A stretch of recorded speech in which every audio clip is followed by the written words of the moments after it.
Tinalo ng Los Angeles Lakers ang New York Knicks noong Sabado, pagkatapos ay ginawa ang isa sa mga nakakagulat na deal sa kasaysayan ng NBA. Ipinapadala ng Lakers sina Anthony Davis, Max Christie at isang first-round draft pick sa Dallas Mavericks kapalit nina Luka Doncic, Maxi Kleber at Markieff Morris sa isang three-team deal na kinabibilangan din ng Utah Jazz, ayon kay Shams Charania ng ESPN. Breakang, ipinagpalat ng Dallas Mavericks sina Luka Doncic, Maxi Kleber at Markieff Morris sa Los Angeles Lakers para kina Anthony Davis, Max Christie at isang 2029 na first-round pick, sabi ng mga source sa ESPN. Three-team deal na kinabibilangan ng Utah. Ang balita ng kalakalan ay napakagulo na maraming nag-isip na ang account ni Charania ay maaaring nahack, ngunit ang mga reporter mula sa The Los Angeles Times at The Dallas Morning News ay mabilis na nakumpirma ito.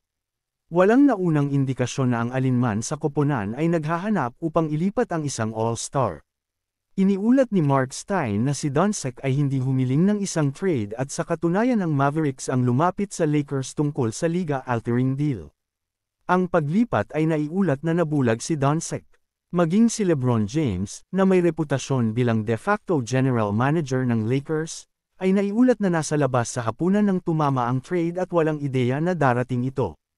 Mahirap mag-isip ng isang trade na may anumang bagay na malapit sa isang president sa blockbuster ng Sabado.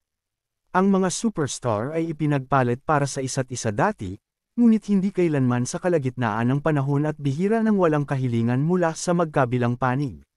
Pinalitan ng deal si Davis para kay Doncic bilang co-star ni James, kahit na maaaring mas tumpak na sabihin na si Doncic ang magiging bida sa mahabang panahon.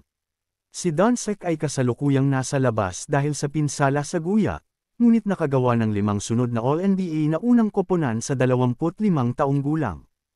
Ang Lakers ay nahaharap sa isang potensyal na pag-slide sa mga susunod na taon habang parehong may edad sina James at Davis, ngunit binago nito ang lahat.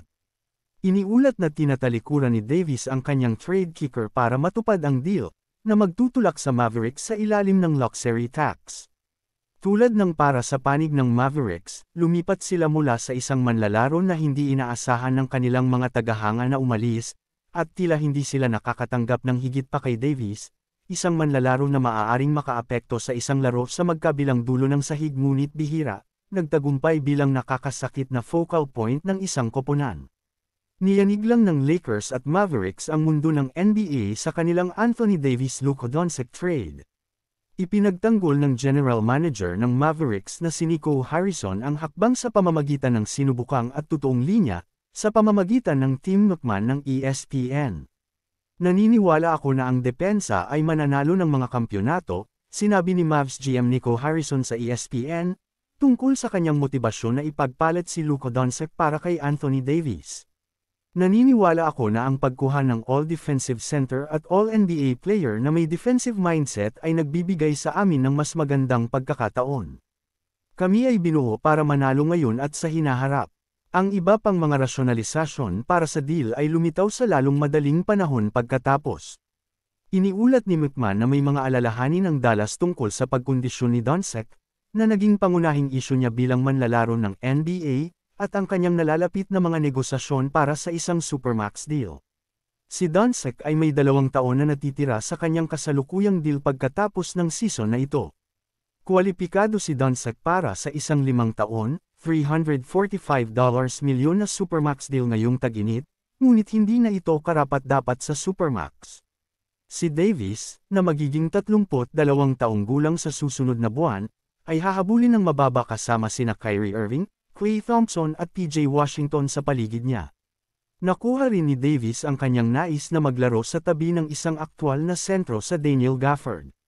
Ang deal ay ganap na nagbabago sa pangmatagalang pananaw ng Lakers, pinapalitan ang kanilang pinakamahalagang defensive player para sa isa sa mga pinakamahuhusay na manlalaro sa liga, ngunit isa rin na karaniwang nangangailangan ng bola sa kanyang mga kamay upang maging maimpluwensyahan. Maaaring hindi sila makabuti para sa taong ito, ngunit nagbibigay ito sa kanila ng isang bagay na aabangan sa sandaling magretiro si James, na wala lang sa kanila.